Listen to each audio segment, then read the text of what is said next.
I want to welcome everybody to the first session out of a 5-session series with Arthur Gottlieb, New York City Architecture.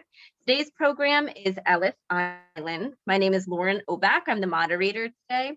And before we get started, just a couple of announcements, most of which you've already heard, which is your camera is on and your microphone is off. We're also using AI-assisted closed captioning, which is going to pop up on the top or bottom of your screen. You could turn that off at any time by hitting the green CC button that's either at the top or bottom of your screen, depending on your device. We are recording today's session. It'll be on YouTube within the next couple of days. And I'll send out that link as well as our YouTube channel when I send out the next Zoom invitation. So you can look at everything that we've previously recorded with Arthur. Again, we want to encourage questions, conversations. If you want to pop those into the chat or use the raise hand feature, that's something that Arthur and I can both see right away. If you want to ask a question using your microphone, we just ask that you get our attention first, because there's a huge delay between when you start speaking and when we actually hear you. So sometimes if we're not paused, we don't hear the beginning of that question. And he'll stop periodically to see if there are any questions in the chat, and then we'll also have time at the end for some Q&A. If you're having tech issues, you can either DM me or send me an email. I keep my email up all the time so I can walk you through any tech issues without disrupting the class. If you register for today's program, you're registered for the entire series. So if there's one that you can't make, don't bother canceling your registration. We're just going to send you the Zoom invitation. If you want to cancel all of your registrations, then you could do that online, or you can let me know. If you're interested in more classes with Arthur, reply to that Zoom invitation I sent you. You don't have to do reply all, just reply, and I will get you onto Arthur's newsletter. And he lists all the places he's going to be in person, all the places he's going to be virtual, so you won't miss anything. Now I'm going to introduce Arthur Gottlieb, who has been here numerous times, lots of series with us. They are always awesome. The last one was Civil War. He is a local historian on political and military history. He was formerly a professional curator of naval history and the technical director of exhibits at the Intrepid.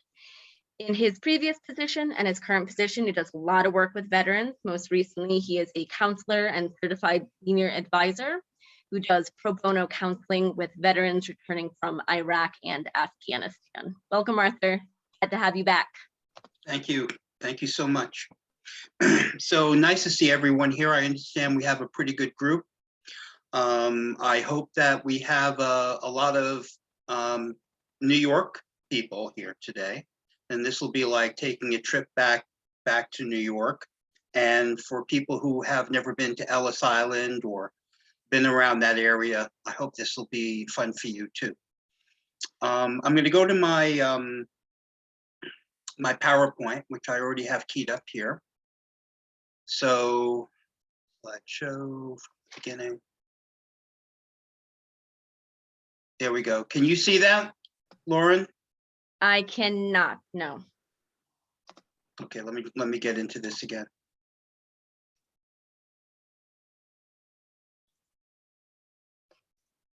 No. Okay.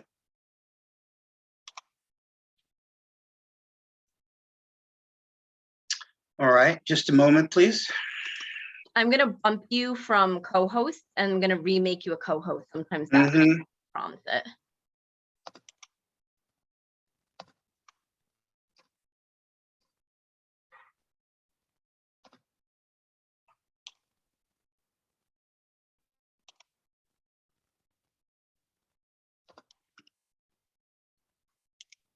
All right, just give me one moment here, please.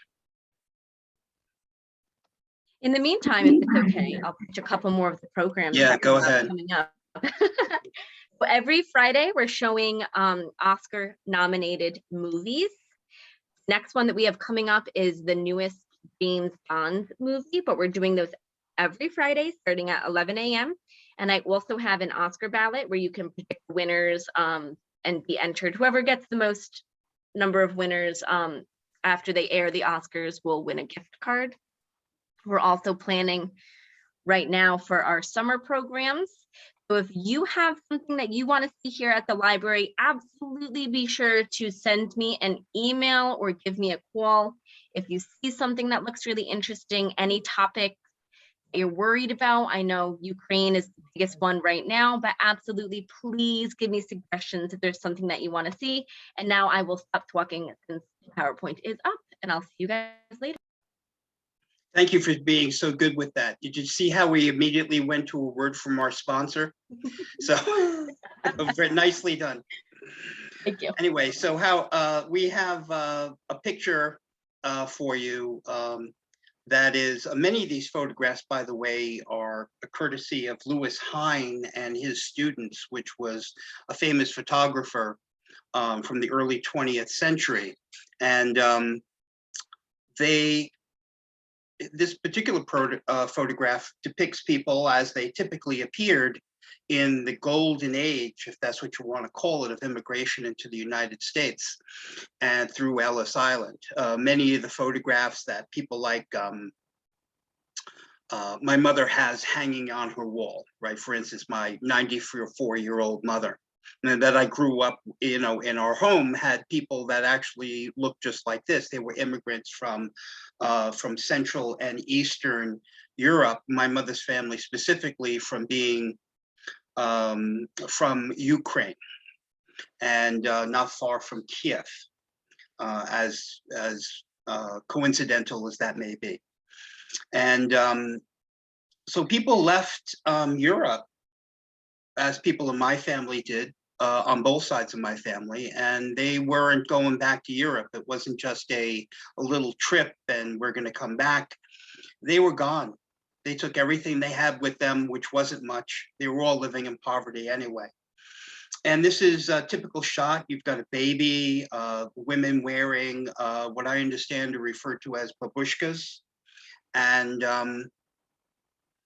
we're going to have a lot of pictures today that I want you to try and put yourself in the position of people who were coming to a new land back in around the turn of the last century, where you weren't speaking the language. Maybe you knew somebody in the United States, maybe you didn't. And it was a scary, big adventure.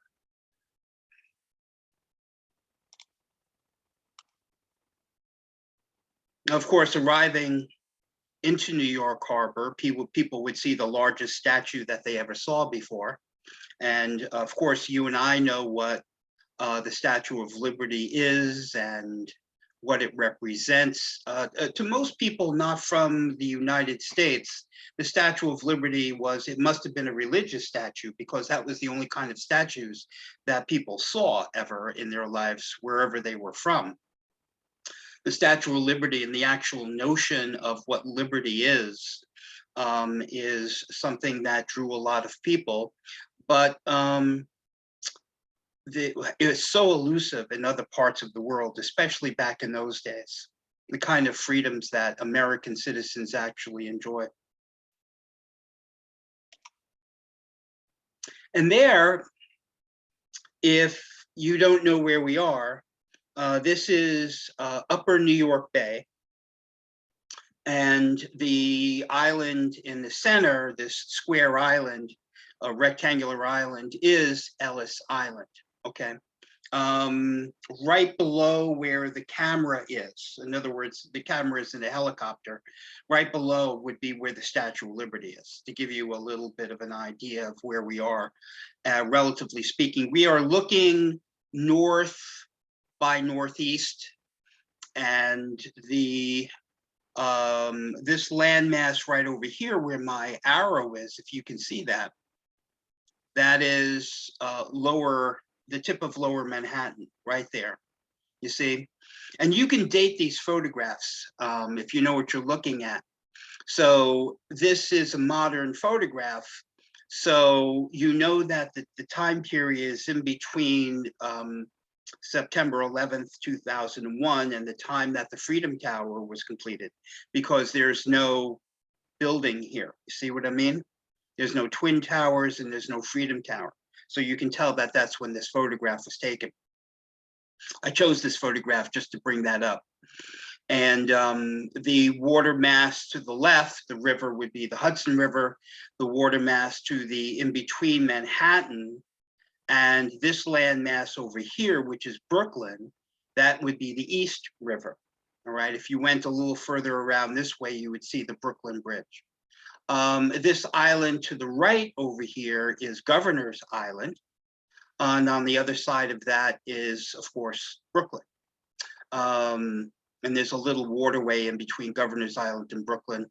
As a bonus question, I wonder if you know the name of that waterway. It's Buttermilk Channel, right? So if that ever comes up on Jeopardy, you can thank me for the answer. Right now, Ellis Island didn't used to be this big. It was about a third the size of this landmass, and it is representative of a lot of different things in Manhattan or New York City in general. And the sense that there's a lot of landfill,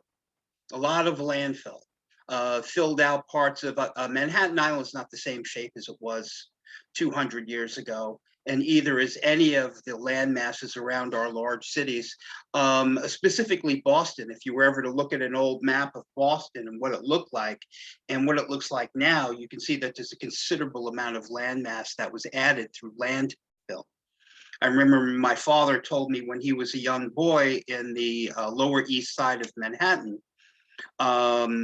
he used to sit there probably when he should have been in school, if I know him.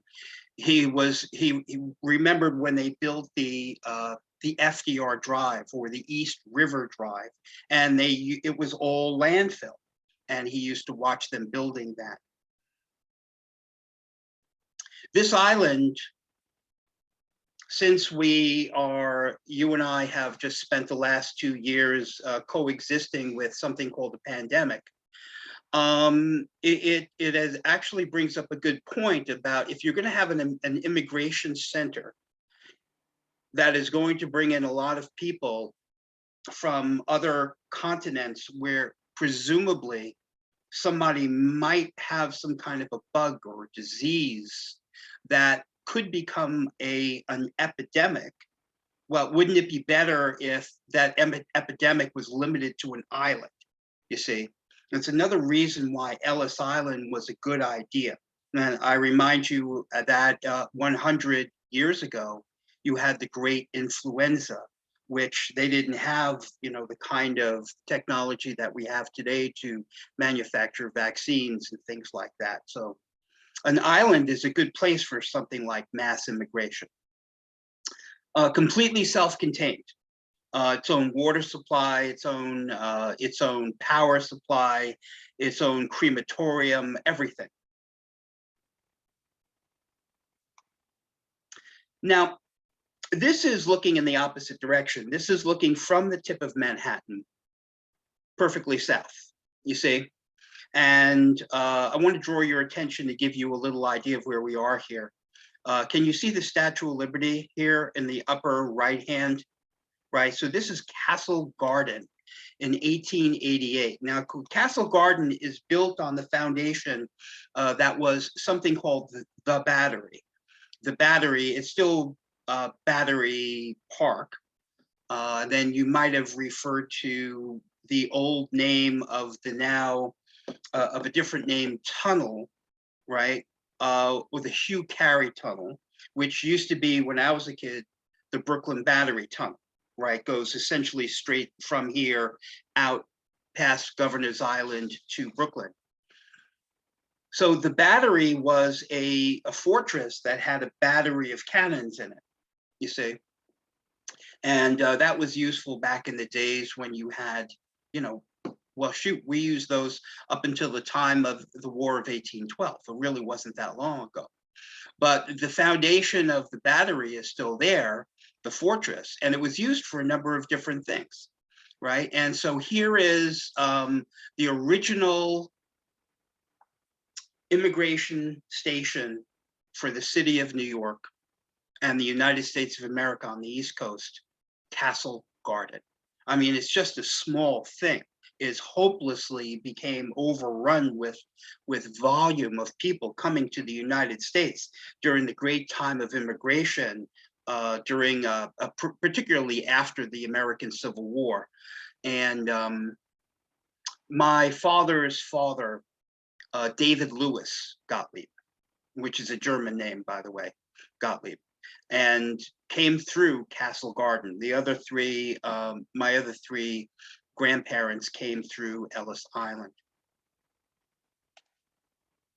So on Ellis Island, this is what the first immigration station looked like, right? This is a purpose-built building, and it is, I actually kind of like the architecture. And first station on Ellis Island, you know, was made all out of wood. And, you know, in a day and a time where you had, you know, literally every single person walking around with a cigarette or cigar hanging out of their mouth, of course, the place burned to the ground. And not in 5 years, it was gone. It just burned.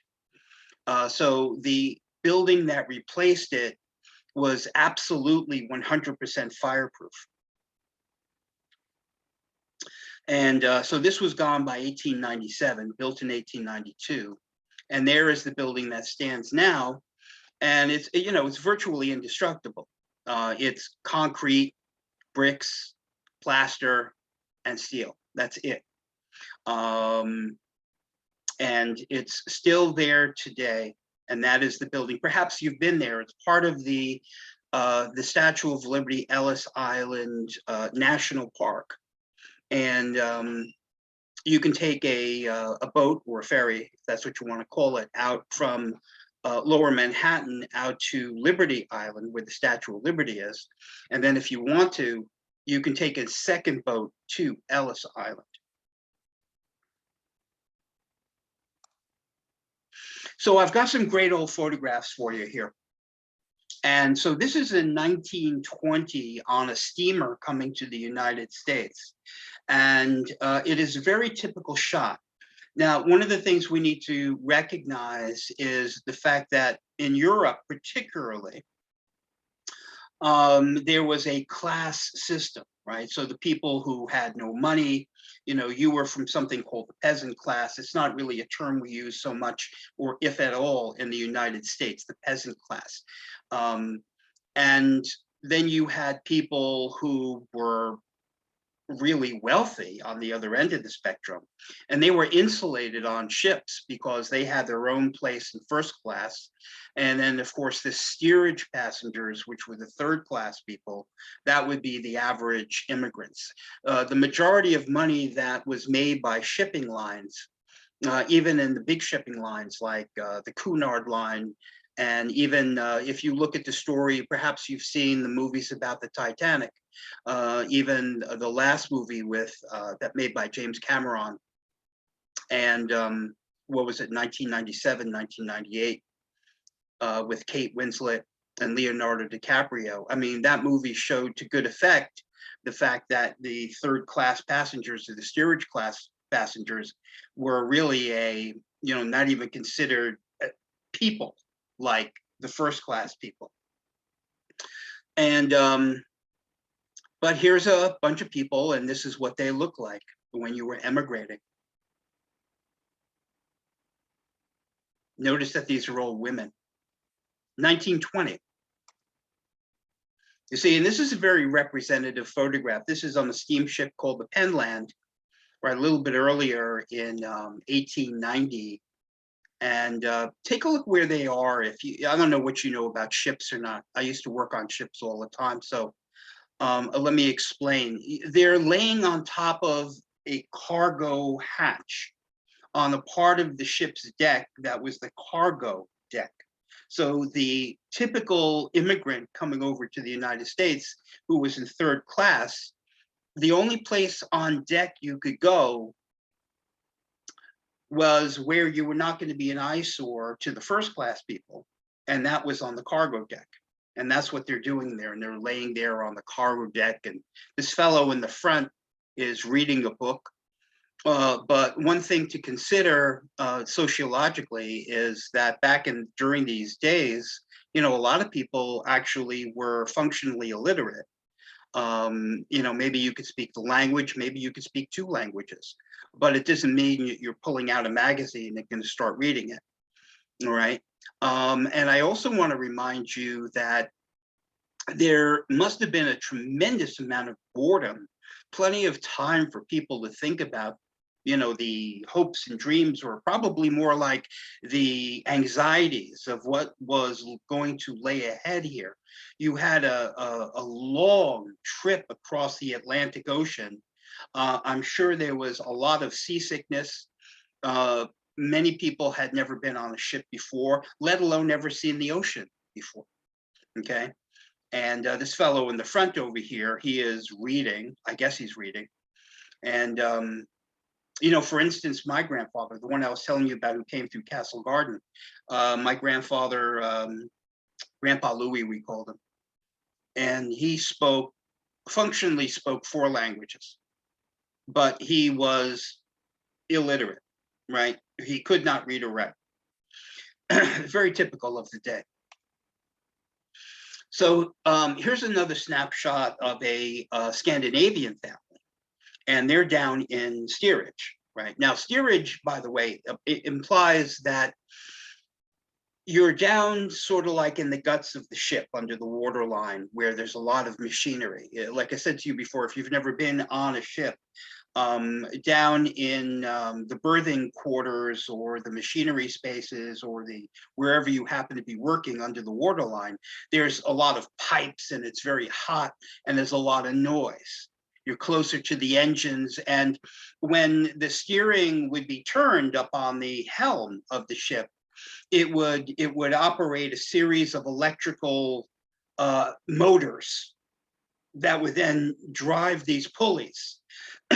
And it was very noisy, right? So there was constantly these steering corrections and the sound of the big pulleys and the steering mechanisms and cables. That's why it was called steerage. And this is the entire family, by the way. I mean, everybody decided to go, right? Now, this photograph here, it's a little bit whimsical, but I like it a lot. Right. Once again, the steamship Penland in 1890. And, so here's a relatively young lady over here in the front. I don't know, she's probably, 19, 20 years old, maybe. And, contrasted by grandma over here, right? And sitting on the deck. And there were different rules as far as immigration is concerned. If you were over a certain age, I think it was 55, you didn't have to speak English. You were coming over with other people probably, and then that they were going to take care of you, right? But these other younger people have their entire lives ahead of them. I mean, do they know somebody in the United States? Do they have a family waiting for them? Do they have a job waiting for them? Or are they just coming in cold?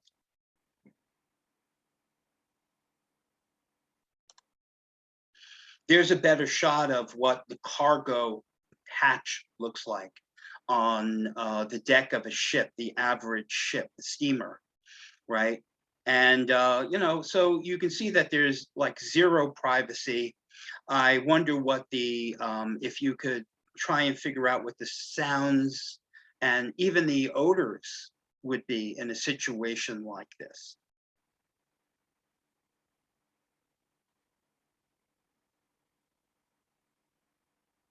(1901), Belgian steamer, Westernland. This is a curious photograph here. I doubt if this is an arranged photograph where everyone decided to face the camera because the photographer asked them to. Right? If you've ever been a photographer, sometimes people are cooperatives and sometimes they want to kill you. But it's more likely that they're passing something like the Statue of Liberty and everybody happens to be facing in one direction. And you can see that they're pretty much packed in there like sardines, wouldn't you say? So once you arrive at New York Harbor, everybody just doesn't debark or get off the ship, that is, onto Ellis Island. You see, because the health considerations were so dramatic. I mean, we're more aware of it now, probably in the last couple of years, as far as our awareness of not spreading contagion than I'll use myself as an example, than I ever was before 2 years ago. I sort of took it for granted, I guess. And, luckily I've always been pretty healthy anyway. But they didn't want you just getting off on the island, Ellis Island. So it's the beginning of a series of inspections by people who are going to be, quasi-trained of how to look at for things back during a day where science and medicine was not quite as advanced, if that's what you want to call it, as it is today. So a cutter from the Bureau of Immigration, right, would arrive to meet any arriving ship before the ship actually docked. And from the cutter would be a doctor, some administrative people, a female doctor, some clerks, and all the rest of that. And they would want to see the ship's manifest. And the manifest is a big list of everything that the ship has on it. I mean, everything, including all of the people, which are essentially cargo, human cargo. And they're looking they take a quick run through the ship, and they're looking for contagion. They're looking for people who are obviously sick. They're looking for people who are throwing up. They're looking for people whose skin is yellow from jaundice. They're just taking a quick look around. And if things pass muster at this point, then people are able to debark onto Ellis Island. And this begins a series of this Odyssey trip through Ellis Island. Right, here's another beautiful photograph of an actual mother and her son of people who just got off a ship onto Ellis Island. And I want to bring your attention to these tags that are hanging on them, or that they're pinned on them. Excuse me, I don't know which. But it's almost like, imagine having thousands of people on this island that are there to essentially be processed through an immigration process. And almost nobody speaks English. And with all of these different languages. So they have to keep track of people, almost like luggage. And so imagine if last time you were at the airport and you went to get your bags from the baggage area, you had a ticket and your bag had a ticket, etc. That's essentially what this is like. Here's a close-up of those tags. It's an inspection card, right? And so anybody can look at this and they can see what ship you were on. And, it makes it a lot easier to figure out, where you belong at this particular moment. A lot of confusion here. How do you manage all of these people who are going to different places, you see? This is an actual card. And this is the name of the steamer, the Furnesia. 17th of March, 1906. Now, not everybody came from Europe, of course.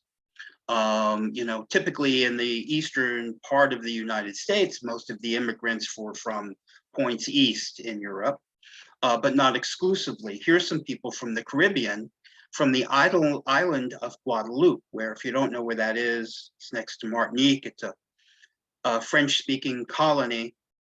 I was on Guadeloupe. One of the jobs I had, it was given to me as a bonus to go at any club bed in the entire world that I wanted to with my wife. And I picked Guadeloupe. Why not? I don't speak French, but I didn't exactly starve either. So there it is. There's the Great Registry Hall. I wonder if you've ever been there.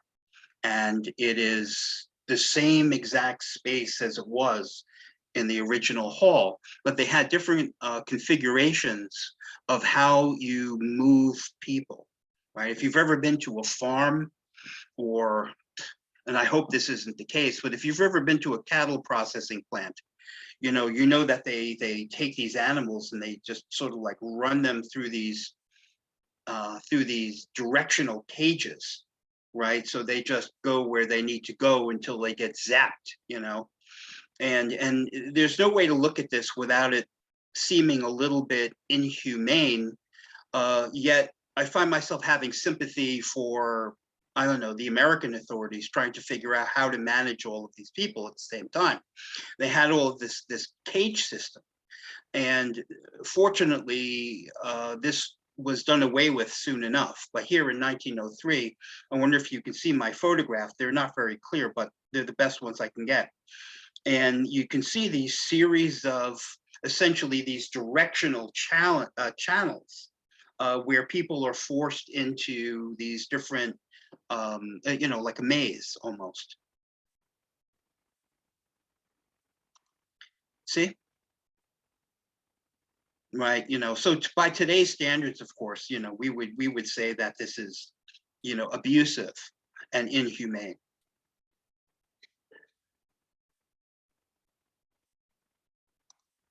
And at every turn that you would go, there would be another inspector, and every inspector is looking for different things. I mean, one of the most common things back in those days was lice. And, this particular person is standing there and having the indignity of having this uniformed inspector from the customs department sort of like look through his hair for lice. And notice also that people, if they had the means to do so, they were dressed in their best clothes.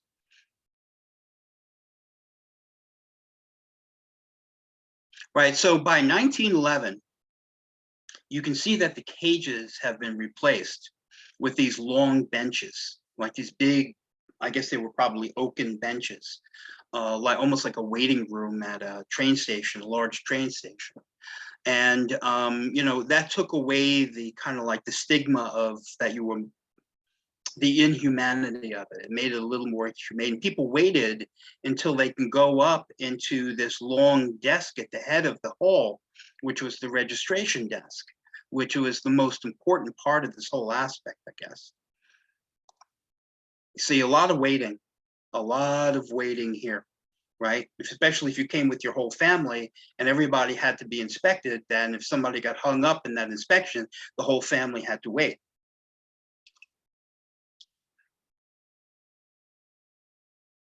A lot of waiting.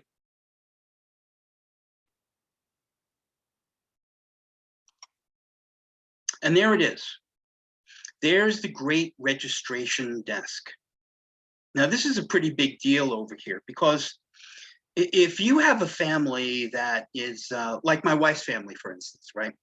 They have, my wife's has kind of like a English-Irish kind of a thing, heritage. And the maiden name was Annabelle, right? Not my wife's maiden name, but her mother's maiden name, my mother-in-law. And my wife's cousin's family, also Annabelle, they spell it differently. Same name, same family, the spelling is different. This is where that occurred, right here at the registration desk. Okay, because whatever got marked down here is who you now were. See, and that is where this happened. If you had some remarkably long name and it is long no more, right? It went from 5 syllables down to 1 syllable or 2 syllables. This is where it happened, you see? And it's the great registration desk. And that was it. Whatever got wrote down is who you are. I wonder if you, like me, enjoy watching the Godfather movies.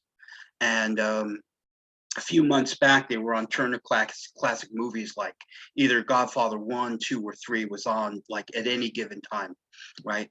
So I watched them for another 100 times each, okay? And during Godfather number 2, it tells the story of Vito Corleone, right? Whose name was Vito Andolini, by the way. And he was this kid who was essentially running from, geez, I think it was Don Cece, right, over in Sicily, who had just, Don Cece had killed Vito Corleone's older brothers, his mother, his father, I think, if I got that right. And, this kid is able to escape and is, by friendly forces, able to wind up here in New York. And, the people at the registration desk are looking at this kid And he's not speaking because he's kind of like traumatized, or at least that's my interpretation of why Vito Corleone didn't speak at this point. And the registration guy looks at Vito Corleone and he says, okay, well, what's your name? What's your last name? And he doesn't answer Vito. And so the guy at the registration desk says, okay, well, you come from the town of Corleone in Sicily, you're Vito Corleone, you see? And that is how it went in the movie. And that is exactly what happened in these cases. Right, and there's an actual sheet, and that's it. It was all hand done, and whatever got written down here becomes the official record.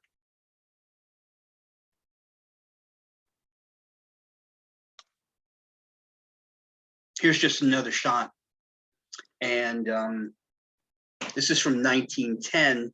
Now, you know, because of a little bit of cultural ignorance on my part, I don't know if these people are just, or if they're from like the area of Ukraine or Russia, or if they're Jews or what they are, or maybe just everybody looked like that back in those days. You know, you kind of have that Fiddler on the Roof Tevye look, you know.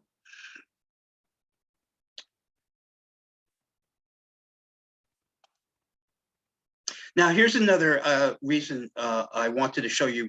I put this picture in specifically. This lady here who's talking to the inspections officer, notice that she's got a chalk marked B, the letter B, right over here on the front of her blouse. You see, which was done rapidly during inspection, right? And so they had this series of letters that they would use to quickly indicate and be able to triage if people had some kind of a medical problem, or whether or not whatever their issue that they reported was. And B stood for back problems. You see, so she's got a quick B there. And I suppose, you know, if you were to say you had this or that or the other problem, that would entail a different letter, right? Which then you would further inquire about.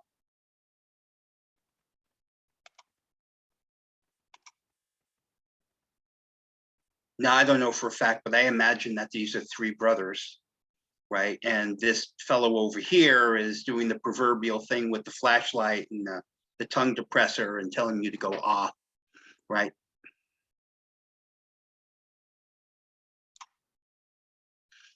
A series of medical examinations, including checking your heart. They're looking for people with murmurs and different things like that.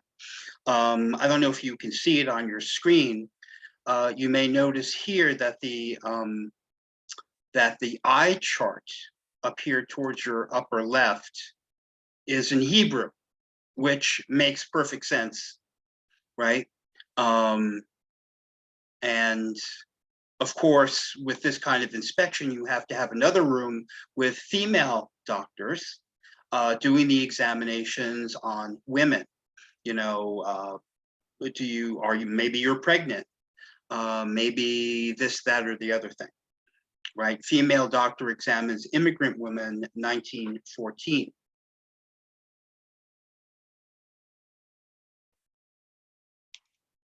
Now, it was mentioned briefly during my introduction that I do a lot of counseling. I'm a licensed clinical social worker, certified senior advisor.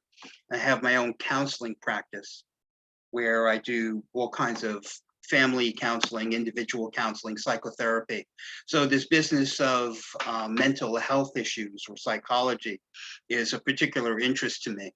And I dwell on it a little bit here, so just indulge me, if you will. This is a little outrageous. I understand that back in these days, psychology was, you know, they were trying to medicalize it so it would be a respected science. But you can see as well as I can, I'm sure, that they're trying and they're missing to make quick diagnoses and make it sound scientific. Okay, I'll give you an example. This is a page from one of the manuals for people who are inspections officers, right? And what they've done is they've got 4 photographs here, and they want you to look at the photograph and then say, if you see somebody with this facial expression, then here's your diagnosis, right? And that is a lot of BS, of course. I kind of feel very bad about this. Number two, this fellow here on the upper left, this young man. So that is a low-grade imbecile, right? So by the look on somebody's face, they don't want imbeciles. You know, as part of our immigration policy, we want people to come into the country who are going to be able to be productive members of society, you see. And we're on the lookout for people who are going to wind up either on the street begging for money, or who otherwise can't be a productive member of society because of something like what today we refer to as a mental illness, you see. So number 7 over here, this fellow up in the upper right, you see the look on his face, right? So that's number 7. And according to this, he has a form of dementia, you see, and it further comments that facial rigidity and the clenching of the teeth is indicative of a kind of dementia, right? Now, if that was me in that situation, I'd have the same look on my face, right? And I'd be saying, you're going to look pretty funny with that camera sticking out of your nose, right? And that's what I'd be saying. And of course, I'd probably get deported from whence I came. And number 9 here, bottom left, this poor lady, right? Irritability and surliness, right? Now, there's a scientific term, surliness, right? The firm mouth and earnestness of expression suggest combativeness, And, once again, it's hard for me not to be empathic towards these people, because imagine the level of apprehension that you're in just from the circumstance of this entire experience, right? And this poor young girl on the right side here, number 11, advanced juvenile paretic, right? Whatever a paretic is, right? Expression of apprehension. The facial expression suggests feeble-mindedness, right? It's absurd. And here's the guy who's the head doctor here, Dr. Howard Knox. I mean, not that I'm personally knocking the guy. It's not an ad hominem attack. A test immigrant for feeble-mindedness. So, right, so you got Dad over here who is putting the proverbial round pegs and seeing if it goes in the round hole. And if he can't do that, he must be feeble-minded, right? So there you go. And meanwhile, if that's your family member, this poor fellow here on the right, I mean, everybody else has to wait. You got to wait and think about this for a minute. I mean, so what if Dad doesn't pass muster here because he's feeble-minded, right? Does that mean the rest of you who are essentially cleared? I mean, what do? Do you all go home together now, right? Some of you stay and some of you go back? I mean, what happens? And once again, look at how people are dressed. They're trying to be polite. They're dressed nicely, as people used to do if you had the means to do so. Right now, this one kind of cracks me up a little bit, because it was always preferred that you had somebody here or somewhere that was going to come either get you or you had a place to go. Right? They didn't want you just being deposited out in lower Manhattan or Brooklyn or something. It's always better if you've got family here. And so let's say, for instance, you did get hung up because you had some kind of an illness and you had to stay there until you were further diagnosed, right? So the immigration department would send out this notice to somebody that you said was your relative or whoever it was, right? So Department of Commerce and Labor, Immigration Service, Ellis Island, New York Harbor, right? So Mr. So-and-so has arrived at Ellis Island on the SS Burma, I guess, right? This immigrant refers to you. If you desire to call on his or her behalf, you may do so.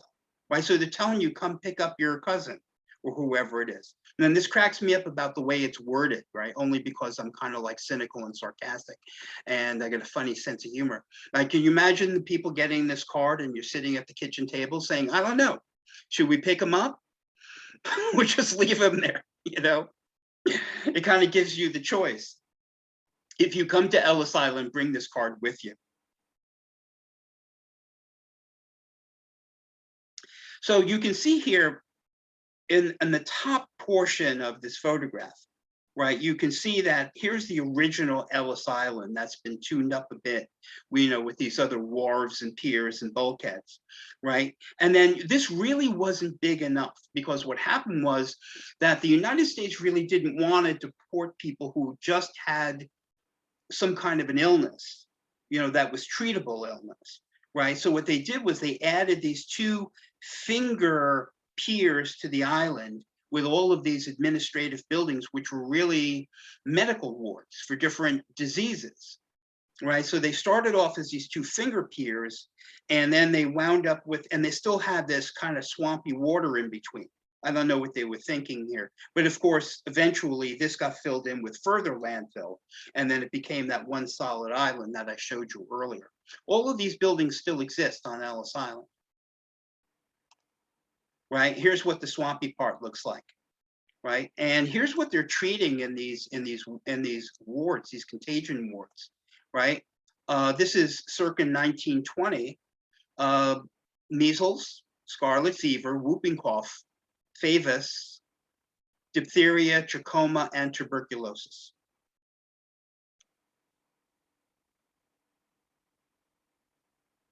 So if you had one of those things, they tried to treat you in one of these wards, right? And here is another shot here, probably taken, this is 1931, so this was taken probably, who knows, from some sort of a transport plane or a DC-3, no helicopters then. And you can see that the landfill is filled in, right? And here's another good shot of lower Manhattan at that particular period in time, right? We could talk a lot about, how the Manhattan changed as far as the piers and the ships and the buildings and all the rest of that. Once again, this is going north up the Hudson River here where my arrow is. So inside one of those contagion wards, right, this is the woman's ward and one of the wards. And I don't know if it's a set up picture where they brought in flowers and they tuned everything up so it would look good, or it just happens to be a snapshot. I really don't know. Everyone's sitting up, so sometimes they stage pictures to make things look better. And here's a good typical shot, right? Matrons with young trachoma patients, right? You see the 2 matrons over here in the center. Here's matron number 1 and matron number 2. And then you got this guy over here who looks like a priest or something, right? See him? And these young people are taking like their constitutional around the island. And remember, another part of being on an island, even if it's in Manhattan or off of Manhattan, is that the salt air is supposed to be good for you. The fresh air is supposed to be good for you, right? And people of my grandmother's age and all the rest of that, the fresh air is good for you. And you can see also that they're involved in arts and crafts. If you can take a closer look at what they're holding like, this one looks like she's holding like a little sombrero, and that they're making out of some kind of a weaved straw. And you can see that this, whatever this is only partially made with the straw, right? So they're trying to attend to people's wellness. Now, this is unusual. It's an Asian immigrant family. And, we didn't have a lot of Asian immigrants come through immigrate to the United States through the East Coast, right? Most of that was done on the West Coast for, geographical reasons. And I should also point out to you today, right now, is that as far as there being actual institutional racism towards a race, as far as immigration to this country is concerned. Asian immigrants took the hit. There was the exclusion laws specifically on Chinese, and these had gone back, into the 19th century and enduringly lasted until 1943, when Franklin Delano Roosevelt actually eliminated these programs, when he actually eliminated his own Executive Order 9066, which quarantined, or whatever euphemism you want to put on it, put Japanese Americans in camps during World War II.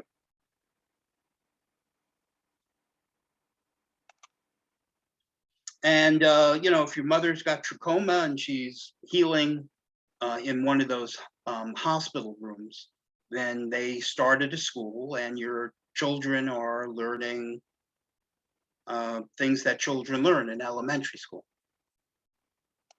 There's another shot. I think I was in this room over here, if you've ever been there. I mean, you can see, if you know anything about construction, I mean, this place it's burn proof, right? You've got nothing but ceramic tile, hard plaster, steel rebar, and cement, and other tile. And of course, I guess algebra is algebra. I mean, even if you can't speak English. That's not even algebra, that's just arithmetic. So, it doesn't have to be for a medical reason that you might be detained or even deported. Okay, you can think that even back in these days that, maybe there's something you're trying to actually get you're trying to disappear yourself out of Europe. And if you make it over here to the United States and are admitted to the country, then you're going to get away with whatever it is that you're running from. Now, even though things moved a lot slower back in those days as far as communication is concerned, I mean, you did have the telegraph and the underwater cable, and you did have bureaucracy, but there were things that actually caught up with people on this side of the pond, so to speak. And you would actually wind up over here in front of these five very cheery fellows, I'm sure. And you could literally get bumped out of the country and put on the ship back to from whence you came.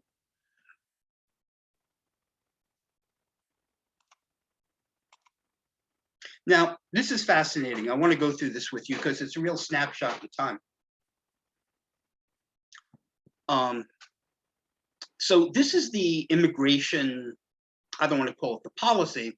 This is the exclusion list officially from the United States of America in 1917, alphabetically about people we really don't want here, you see.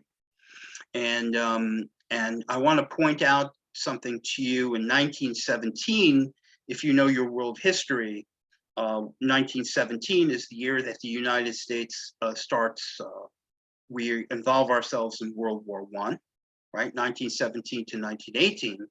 But even more significantly, as it affects this list, 1917 is also the Bolshevik Revolution in Russia, right? And Bolshevik Revolution was something that people were watching because it was based in Marxist ideology, which said that in some industrialized society, and of course Marx thought it was going to be Germany, the working class was going to revolt against the bourgeoisie, et cetera, et cetera. So we in the United States were fearful of Bolshevism taking root here in the United States.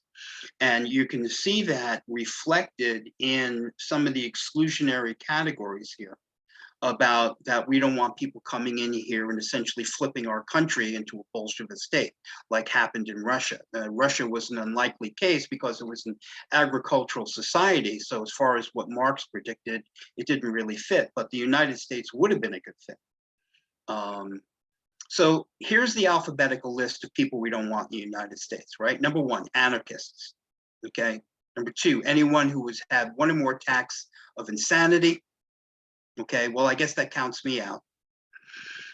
Anyone with a physical or mental defect that may affect his ability to earn a living. You see, this is a theme here. They didn't want people coming into the United States that were going to wind up on what later on we would have referred to as relief or the dole or public assistance later on. They wanted people to be able to come here and emigrate to be a productive member of society and who could earn a living and be self-sustaining. They did not want people winding up on the street or to become involved in crime or that sort of thing, right? It was a big theme throughout all of this. And then here's the whole thing about the Asiatic immigrants, right? And we'll get into that. I could do an entire presentation on that, right? Now here's another one, children under 16 years of age who are unaccompanied. You see, or there's not somebody there to get you. You see, the rule was that you had to have somebody who was supposed to point you out, right? So if you got off the ship, then and you were alone and you were under a certain age, then somebody was supposed to point you out and say, yeah, that's my nephew, that's my cousin, that's my brother, whoever. And then they would let you in here, you know. The situation from my mother's father, who was actually back in the days, even though geographically I said he and my grandmother were from Ukraine outside Kiev. Back in those days, my grandfather was an indentured servant to the Russian army as a young Jewish man. And he felt depressed and he is actually escaped. And he escaped and he actually got caught halfway across Europe and brought back for God knows what sentence. And he had nothing to lose. He was a young man who had nothing to lose. And he escaped again and wound up in France, where he befriended a Jewish family who took him in. They took care of each other. And this French family wired over to New York, who had relatives in New York City, and said, look, we're putting this kid on the steamer, and this is when he's arriving. You got to tell the immigration people that he's your nephew, right? And these people in New York never had seen my grandfather. They just used it from a description. And fortunately, when my grandfather, who was underage, got here to New York City, or got to New York City, these people who never met him before pointed him out and say, yeah, that's my nephew, just from description alone. Fortunately, there was nobody else in that particular cache of people that looked like my grandfather. So as you can see, my grandfather was an illegal immigrant, whatever that portends to me. So, you know, and I'll bet you there are a million stories like that, a million. So who else don't we want here? Chronic alcoholics, right? Contract laborers, you know, if they have all of these things where they're worried about who was going to sponsor you and what their motivations for having sponsored you are, right? So I'll go right to the rest of this and look at this once again to the psychological stuff. We've got these three categories that hardly would seem like three separate categories, right? So we don't want the feeble-minded, we don't want idiots, and we don't want imbeciles. Okay, you got that? You should be writing this down, right? Paupers, no paupers, please. Persons likely to become a public charge. Here's a good one. I like the way this is worded. Persons of a constitutional psychopathic inferiority. You're supposed to be able to read English unless you're over 55, like I mentioned. People who had previously been deported, right? That'll get you bumped right away. Blah, blah, blah. Peoples with a loathsome or contagious disease. Polygamists, we don't want any polygamists. Procurers and pimps, no thank you. Okay, professional beggars, no thank you. Prostitutes, nope. Stowaways, no. The tubercular, no. Those affiliated, so here we're getting to the part about the Bolshevik Revolution I was telling you. Those affiliated with any organization teaching seditious views. Those who advocate the destruction of property. Those who believe in or advocate the overthrow of the government. Those who believe in the assassination of public officials. Those who have committed a crime involving moral turpitude. And finally, vagrants. No, thank you. So it's interesting, look back into time, isn't it? Snapshot in time, 1917. And then boom, like literally you can get nailed out of there. But let's say, for instance, you passed all of this and now you're ready to be actually released into the US, not as citizens, but as legal immigrants, right? You would probably be using this group of people here. This is a large hall in Ellis Island where they would have, I don't know, what I guess today you would consider social workers or something like that. And if you remember back to the old days, for those of you who can remember if your family was involved in it, all different nationalities or ethnicities or even religions had their own, they had their organizations. Like I grew up in a Roman Catholic neighborhood, and the Roman Catholic organizations, I mean, were permeated through every aspect of life, from cradle to grave, you see. And whether you were Jewish, whether you were Scandinavian, whether you were a Christian or a Jew or Catholic, whatever it was, if you didn't have a support system, they would hook you up with one of these organizations and they would take you in as one of their own and make sure you had a place to stay, something to eat until you got your feet on the ground. And then so you wouldn't wind up being a public charge. All right. So that is here. And then the money exchange, right? So I guess you're going to change your whatever it is, your rubles into dollars. And then boom, you're cleared to go. Where you headed? You're going to visit your cousin in Boston, you're going to New York City, you're going to Jersey, right? You're going down, where are you going? Now, here's another point to you that you may have not have thought about. Another reason why New York City was a destination for so many was because New York City could take you into the interior of the United States. I'm talking about the Midwest, the upper Midwest, up around the Great Lakes. If you think about, geez, I remember when I was a young man, a kid, really, not even a young man, a child, and people were drinking beer around me a lot, and it was always like this American beer that had these German sounded names, right? Before we had all of these imports, right? And that stuff, it generally was brewed around Milwaukee and that sort of a thing. It was a lot of Germans in the upper central Midwest. How did they get to the upper central Midwest? Did they take a Conestoga wagon? Did they take a train? I mean, how did they get there? Well, that's my point. You come to New York, you emigrate through Ellis Island, and then you take a boat up the Hudson River to Albany. Now, Albany, you can get on another boat, which goes on something called the Erie Canal. And the Erie Canal takes you to Buffalo. And that puts you on what? Lake Erie. And from Lake Erie, the rest of the Great Lakes takes you exactly where I'm talking about. You see, so the prevalence of the Erie Canal made New York a destination that people who didn't want to go to the New York area or remain on the East Coast, they were going to the center of the country, and that's how they got to the center of the country, the Erie Canal.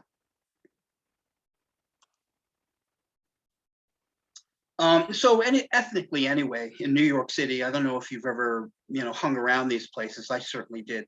This is Mulberry Street down in New York City as depicted. And, once again, to bring up The Godfather 2, right? And, very, very ethnic stuff. For my money, if you want to see like a genuine Italian experience today, I wouldn't go to Mulberry Street. I would try Arthur Avenue in the Bronx. Okay, but, what do I know? And so anyhow, you've got, imagine the sights, the sounds, and the smells here for a minute, right? The place is teeming with native Italians, mostly in this particular case, right? And you've got the carts. The carts were everywhere. Fruit carts, carts where they're selling rags, carts where they're selling pots and pans, carts where they're having a guy who sharpens knives, right? And all of these, and these old tenements, they all have fire escapes. And, of course, there was no air conditioning. So the windows were open and all of these people were shouting back and forth in all of these different languages. And, mama's up there pounding the rug on the fire escape to clean it. And the sights and the smells of the ethnic food was everywhere. Think about this for a minute. My father grew up one click north of here, in between the Manhattan Bridge and the Williamsburg Bridge, right? So it was kind of like a different mixed bunch of people up there, okay, equally poor. And just because you're here now doesn't mean that you're a citizen, right? I mean, it means that you've emigrated to the United States, right? So this was a booklet, I think it was put out by MetLife, this one, 25 cents, which personally seems a little steep to me, but and you can actually become a naturalized citizen if you want to now. Hopefully that'll be the next step. Right now, as far as anti-immigrant sentiment is concerned, that has always been here. I'm not going to take a position on any of that. It's certainly here now for many different reasons. But the typical statement is, how many people can the United States actually pay for? And what is it right to ask actual citizens who are tax-paying to pay for the benefit of other people who, may not yet be paying taxes or something like that? The argument. So here's a cartoon from the day, and here's Uncle Sam, whose arms he can't hold any more immigrant children, right? Because of the United States open arms policy, which is what it was called. And then here's Mama from the mother countries, and she's sarcastically saying, hey, just hold these two, Sam, while I do some shopping, right? So in other words, you worry about it. You're going to have to take care of all of these kids and everything that's the expenses and all the rest of that, right? Surplus populations from other countries. Here's another one. During the Great Depression, you had a situation where you had obviously a great financial downturn, the biggest one of all. And the people who were already here, first, second, third generation Americans, are starving to death as it was. And then here we still have a gazillion people coming from other countries, which are going to take the labor pool and they're going to drive the labor market down as far as wages is concerned. So even though you're trying to feed your family, we're still pouring in these millions of immigrants. And all that's going to do is going to drive, if you're making X amount of dollars an hour, it's going to drive the labor pool price down.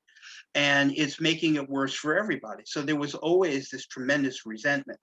We can't even, here's Army of the American Unemployed over here, while we're watching these gazillion new people come who are just going to take whatever jobs that are available, and they're going to go down to the lowest bidder. And the Americans are going to be the ones who are going to get screwed, right? Anyway, that's the sentiment of it anyway. So I talked about the exclusionary policies of Asians, right? Can you see this braid over here? Right, Chinese Exclusion Act from 1882 to 1892 was followed then by something called the Geary Act. And like I said, these policies, really this was a racial discrimination because it focused on a race. And that was actually not repealed, in its essence until Franklin Delano Roosevelt cut all this stuff loose, where Japanese Americans had proven themselves to be loyal, productive citizens, many of which who had served with extreme distinction during World War II.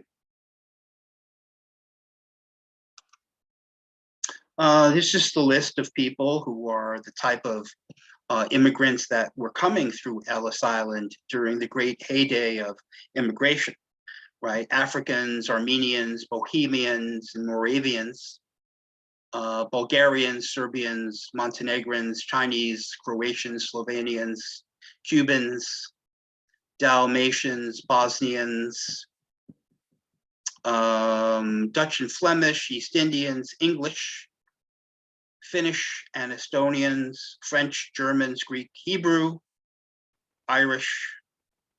Notice the differentiation here between Northern Italian and Southern Italian, which I always found humorous. I like what's the difference? But like I said, I grew up in an Italian neighborhood, and I can tell you that there really was a difference, that people considered themselves, if you were from Northern Italy and from Southern Italy, they considered themselves two different cultures. I found it the strangest thing. Japanese, Koreans, Lithuanian, and Latvians, Magyar, if I'm pronouncing that right, Mexicans, Pacific Islanders, including Hawaii, because of course Hawaii wasn't a state yet, Polish, Portuguese, including Brazil, Romanians, Russian, Ruthenian, including Ukrainian, Scandinavians, Scottish, Slovak, Spanish, Spanish American, right? Spanish Americans, because don't forget, you have people from the Caribbean. Before 1898, places like Puerto Rico were not yet an American protectorate. Okay, so Syrians, Turkish, Welsh, West Indians, and other. So here's a nice picture of Ellis Island in black and white. And there's a typical ferry boat of the day, right? And essentially the building looks similar to the way it does now. So here's a picture of what the interior of Ellis Island looked like in 1983, okay? And as you can see, as I tried to pick a picture that would speak for this, the place is in a complete state of disrepair. I mean, it has been virtually abandoned since the 1950s. And what made Ellis Island obsolete was World War II had created a level of technology and administrative technology that we didn't have prior to World War II. And when the bureaucracy followed the war, the ability to do all of this administrative work of who was who and who was going to be an American and who wanted to be American was essentially done in the country of origin. It didn't have to be done here, right? Arriving here was just something you were checking a box off. You had different kinds of communication, etc. And the United States had such a large footprint after World War II in places like continental Europe and also in Asia, of course, that it was just easier to do the paperwork. I mean, during the war, we held some prisoners here that we didn't know what to do with, that sort of a thing. But the place sat empty, and if you've ever seen a building that wasn't really being cooled and it wasn't really being heated, but yet at the same time was subject to those temperature extremes of expansion and contraction. You had these enormous chunks of plaster falling all over the place, and the old-fashioned paint that was lead-based and everything else was peeling like crazy. Animals had taken over. I remember when I was a young person, I mean, they were thinking about taking Ellis Island, and they were like, I don't know, should we sell this to a developer and put some high-rises on it? I mean, it is, after all, key real estate. But that never happened. In 1983, we had, I think it was Lee Iacocca. You remember him? And he had actually headed up the taken Chrysler Corporation out of bankruptcy. And the idea was that we were going to restore Ellis Island in the way that the Statue of Liberty had been restored, except the Statue of Liberty wasn't destroyed like this. It just needed a tune-up. So all of this money poured in. I remember sending I think it was $50, which was a lot of money for me as a young man. The idea was that if you sent money to the restoration of Ellis Island, then you could choose somebody whose name would then be inscribed in this big wall in the back that they were going to put up, right? And so who wouldn't want their relative's name to be, immortalized on said wall? So I sent them some money, and I gave them my grandfather's name, right? The one who escaped from the Russians, by the way. And this long restoration went under for Ellis Island. And they restored the main building anyway. As far as all of those hospital rooms on the second and third tiers of the island, that, as far as I know, remains largely unrestored. I mean, it's just a massive job, but for the main visitor center and all the rest of that, this is all done.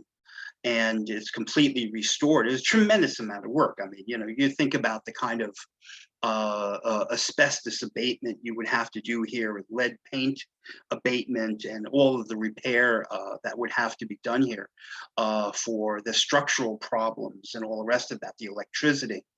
The place was really in a wreck.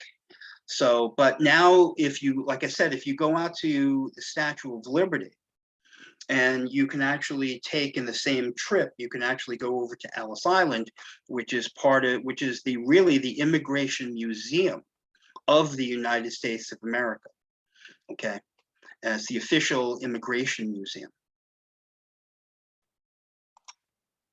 Right, and so this is the layout, right? So there's the main building we were just looking at right over here, if you can see my cursor, right? And there is, some other areas that I think you could visit this area and this area. And then there is a large, round, circular wall, right? Made out of, I guess it must be stainless steel. And what they did was they started at A and they ended at Z, and then they started at A and they ended at Z, because they had 1 million people who wanted their granddaddy's name on there, or whoever it was. Including my grandfather's name, which is there. So if you ever go there and you spent the money, or that your relative's name is on there, that, like me, probably that's what you want to see. There it is. It's the largest such wall of names, I think, anywhere. And this was the golden age of immigration. So many of us can trace our heritage back through Ellis Island. Think about the Irish, the Germans, the English, the Scandinavians. I mean, everybody. This is a big deal today, as far as computer technology has given us all of these ways to trace our ancestry. Ancestry.com, 23andMe, which actually goes into a biological sense. You can actually find out biologically, supposedly, who where the roots of your biological heritage is. And then therefore you can determine, what you should be eating, I guess, or what you shouldn't be eating, or this sort of a thing. But it is a tremendous interest to know where one's roots is. Some people care and some people don't. Right? And the people who don't care really don't care, and the people who do care really care, right? If you know what I mean.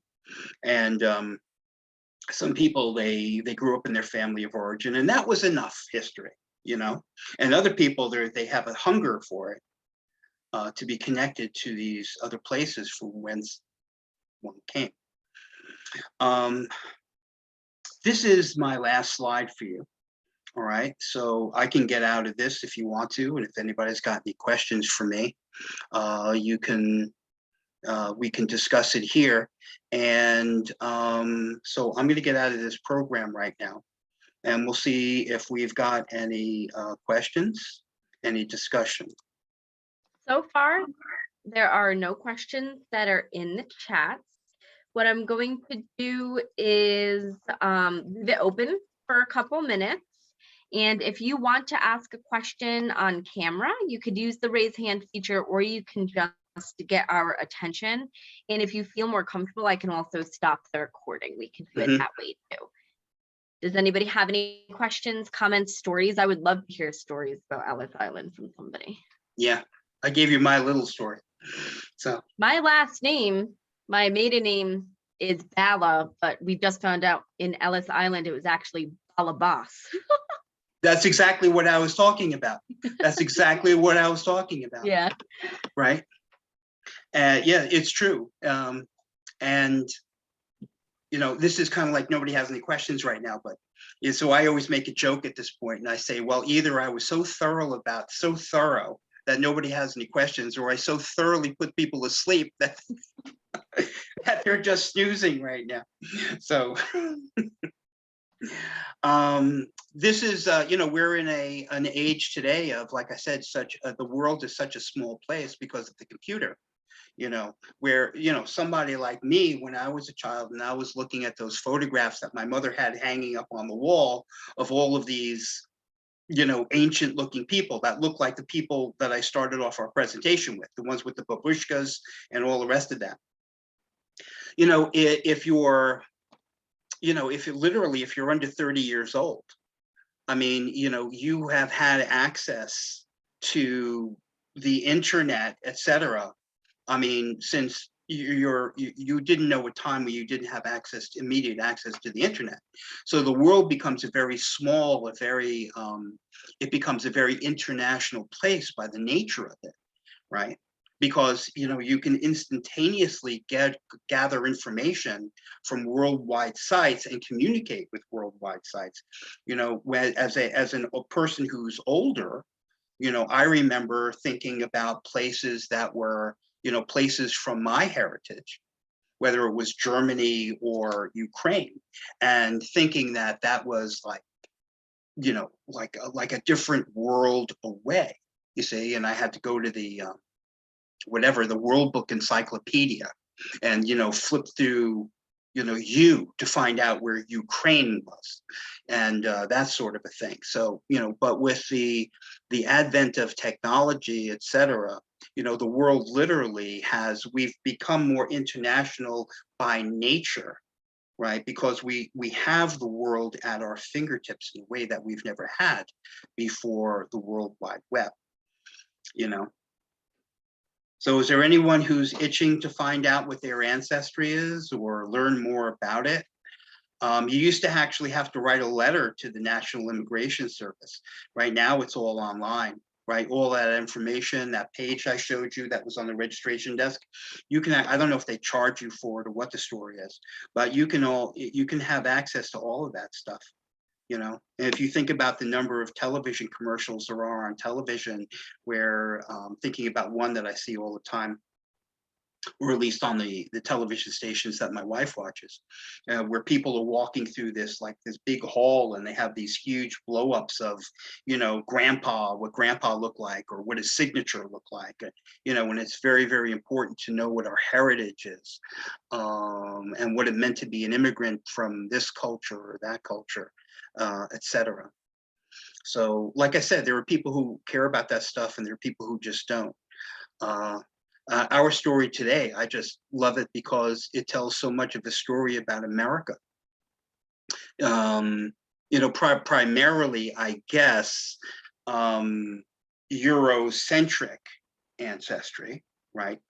As would be the case here, but not exclusively so. I mean, I could do a presentation on any of that stuff. I mean, I was talking about the Chinese Exclusion Act and all the rest of that stuff. We could do a whole series on that.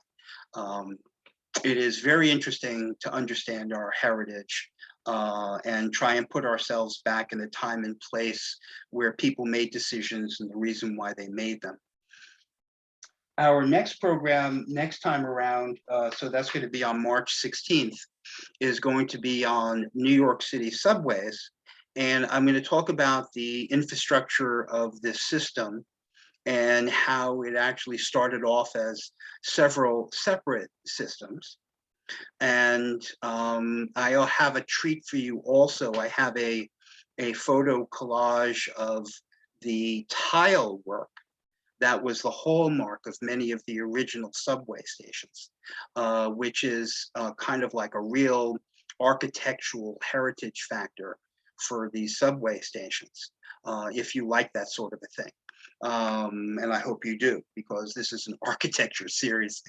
And the way that I always loved it when I was riding the subway when I was younger, they would always have these, you'd go into these stations and they would have the tile work that would say the name of the station. And I love the fact that they were these little itty bitty tiles like mosaic, that I used to imagine that somebody like my grandfather, the one who couldn't read or write, right, who was very, very good mechanic, And he'd be there with like a little pair of nippers or something. Not that it was my grandfather. My grandfather was, they were all iron workers in my family, right? But there was some, you know, in the neighborhood I grew up in, the Italian neighborhood I grew up in, everybody was a stonemason, right? They were stonemasons, right? And I can just imagine people there with their little nippers, nipping these little pieces of tile and perfectly putting them into whatever that street was, you know, and it's still there. And it's kind of like, for me, who likes to build things, it connects me to like literally people who did that 150 years ago. You can see their handiwork right there. I like stuff like that. I hope you do too. Anyway, that's the end of our program today. We do have one question. I'm sorry, we're done with questions. Yeah, what is it? Did Angel Island in the Pacific have the same system and issues as Ellis Island? It's a good question. I don't know. So if that's the rule, by the way, if I don't know, I don't know. I mean, I don't know. I mean, I promise you, I will never make something up to make it sound like I know something when I don't know it. Okay. I suppose it does. And like I would speculate that because of the relative prevalence of Asian immigrants, that would be what we might be talking about from the West Coast, that there were other exclusionary issues, etc. But I am not sure about the question in general, you know, or what specific problems they had out there. Sorry, I can't answer that for you. All right, thank you so much for coming, everybody. Per usual, if there's something that you think of after the program or something that you didn't want to say in front of everybody, you can always reply to that email with the Zoom invitation, and I send all of those questions over to Arthur, so it can either be discussed at the beginning of the next session, or he'll actually email you back with those answers. So thank you so much, Art, for being here with us today. I will see everybody in 2 weeks for the subway system. Very good. Thank you so much. Bye-bye now. Thank you. Art. Thanks, Art. You're quite Thank you. welcome.